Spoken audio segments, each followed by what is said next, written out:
এতই বড় সন্ত্রাস যে তাকে ধরতে পারবে পুলিশ, কোনো ভয় ভয় নাই। কথাটা কি ভুল বললাম? রাখেন ভাই। ভাই এই যে পত্রিকার মধ্যে যেগুলো উঠে উঠাবেনি তো, সাদা আর হলুদ তো থাকবে, কিন্তু একটু রয়েস হয়ে উঠালে ভালো হয়, যদি দোষী না হয় না উঠানোই ভালো। হ্যাঁ, আর পত্রিকার সাংবাদিক ভাইদের আমি অনেক অনেক বেশি সম্মান করি, অনেক বেশি শ্রদ্ধা করি, কারণ একটা কলমে যারা লেখে তারা না দেখা যায় কি, আমি একবার টিভিতে দেখছিলাম গুলি করতেছে, ফায়ার চলতেছে, আর একটা ফটোগ্রাফার যুদ্ধ করতেছে, এখানে সে দিগবাজি দিচ্ছে ছবি তুলছে, দিগবাজি দিচ্ছে ছবি তুলছে। এই যে সামনে ওনারাই সেই সাংবাদিক, কত দামি ওই সাংবাদিক ভাইরা যারা লেখে। কি বলেন ভাই আপনারা?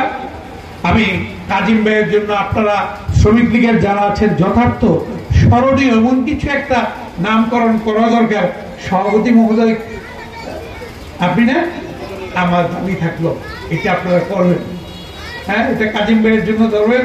আর এই যে দুইটা ছেলেকে আমি আপনাদের হাতে তুলে দিয়ে গেলাম, আপনারা নিয়েছেন এই দুইটা সন্তানকে, এদের জন্য দোয়া করবেন। কাজিম ভাই, শুকুর মাহমুদ, নিজাম ভাই, এদের জন্য দোয়া করবেন।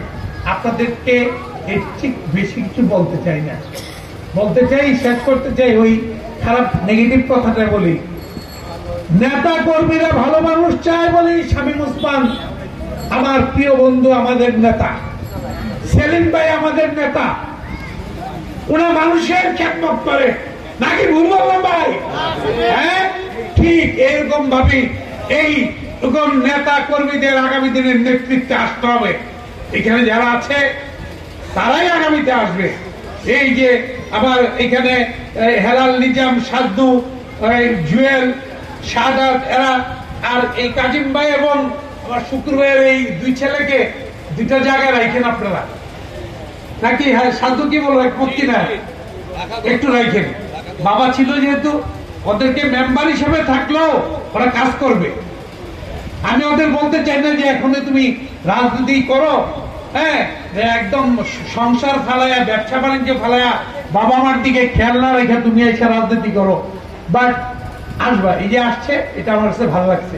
কাজিম ভাইয়ের ছেলে বাবার সাথে থেকে অনেক অভিজ্ঞতা, শুকুর ভাইয়ের ছেলে তো আরো বেশি অভিজ্ঞতা থাকার কথা। কাজিম ভাই শুকুর ভাইকে অনেক বেশি সম্মান করতেন, রশিদ ভাইকে যেমন সম্মান করেন, আমার পরত জনতা নাসিম ভাইকে যেমন সম্মান করেন, ঠিক ওরকম ভাবে সম্মান করেন। আপনাদের অনেক কষ্ট দিলাম, আপনাদের সবার কাছে ক্ষমা চেয়ে নিচ্ছি। আপনাদের কথার মধ্যে যদি কোনো ভুল ত্রুটি থাকে, আমরা শুধু এতটুকু বলতে চাই, মাননীয় প্রধানমন্ত্রী বঙ্গবন্ধুর কন্যা, তিনি যতদিন বঙ্গবন্ধুকে হত্যা করে এই দেশকে 1000 বছর পিছিয়ে দেওয়া হয়েছিল। আর বঙ্গবন্ধুর কন্যা এই বাংলার মাটিতে আপনাদের রায় পেয়ে আজকে উনি প্রধানমন্ত্রী কাজ করছেন। উনি বলেন আমি সেবক, উনি এই দেশকে 1000 বছর এগিয়ে নিয়ে গেছেন। এটার প্রমাণ পাকিস্তানের সাবেক প্রধানমন্ত্রী ইমরান খান বলে বাংলাদেশ উন্নয়নের রোল মডেল, তোমরা তাকে ফলো করো। কি বলেন ভাই? হ্যাঁ, ইনশাল্লাহ এদেশের মানুষের মুখে 2041-এর মধ্যে ক্ষুধা দারিদ্র থাকবে না, মানুষের মুখে হাসি ফুটে তুলবে, চিকিৎসা থাকবে, মানুষের ভাত কাপড়ের বাসস্থান থাকবে। নারায়ণগঞ্জের দিকে চেয়ে দেখেন, ওই আমার 5 আসনের এমপি সেলিম ওসমান ভাই, আমাদের শামীম ওসমান, ওই মুন্সিগঞ্জ থেকে আজকে বন্দর দিয়ে বিআরটিসি বাস চলে না, জায়গার দাম কি বাড়ছে না ভাই? আবার মুক্তারপুর থেকে পঞ্চবটি ওভারব্রিজ হবে, লিং রোডে আসতে তো টাকার উই যায় না। ঢাকার মানুষ বলে এখন ঢাকার রাজধানী নারায়ণগঞ্জ, এটাই সত্যি, এটা শামীম ওসমানের এলাকা। সবাইকে বিপ্লবী শুভেচ্ছা জানিয়ে শেষ করছি। কাজিম ভাই, হে কাজিম ভাই, হে শুকুর ভাই, নিজাম ভাই, তোমরা চিরঞ্জীব চিরদিন, তোমরা চির অব্যয়, চির অক্ষয়, তোমরা আজ ত্যাগ এবং আদর্শে তোমরা চিরস্মরণীয়। আজ আপনারা চিরস্মরণীয়, আপনারা মানুষের কাছে চিরঞ্জীব হয়ে থাকবেন। জয় বাংলা, জয় বঙ্গবন্ধু, জয় হোক শেখ হাসিনার, জয় হোক। ধন্যবাদ।